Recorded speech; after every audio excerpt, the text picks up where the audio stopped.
Progressive Christian Devotional, Taylor Swift Folklore Edition. Why do people leave the church and Christianity? Congregations and whole denominations have been asking themselves this question for decades, especially in light of plateauing or declining memberships and the rise of those with no religious affiliation. There are many reasons why the church is no longer home for many people. But one notable reason is simply because Christianity and the church have caused irreparable harm to some people, or rather many people. I've heard the phrase, "The church is a hospital for the sick, not a museum for the saints," from people across the theological spectrum. Yes, no one is perfect.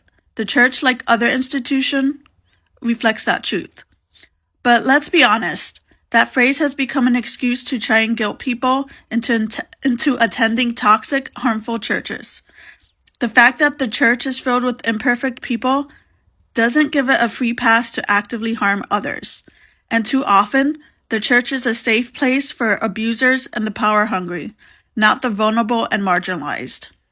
In Exile, Taylor Swift and Bon Iver talk about a failed relationship, one characterized by missed opportunities and miscommunications.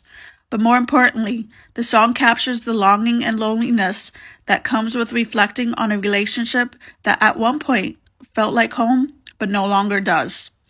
In a similar way, for many people, Christianity is not just a casual belief system that they only occasionally acknowledge as important to their lives, but it encompasses a whole worldview that structures their everyday. So when one must leave Christianity or a particular church that we called home because of abuse or toxic theologies, it hurts. We are walking away from something that used to give us meaning and provide us with comfort. We are leaving behind the certainty of our beliefs to embrace the unknown. People leave Christianity and/or stop attending church for a variety of reasons. And instead of judging and condemning those who leave, it would behoove those who stay behind to not only demonstrate empathy and compassion, but also to ask themselves hard questions, examining their role in driving people away.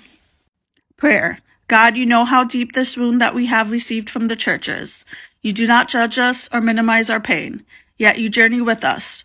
Remind us that we don't need to stay in spaces and institutions that harm us. For the full devotional, check out the link in my bio if you're on the Clock app, and if you're anywhere else, click on the comment below.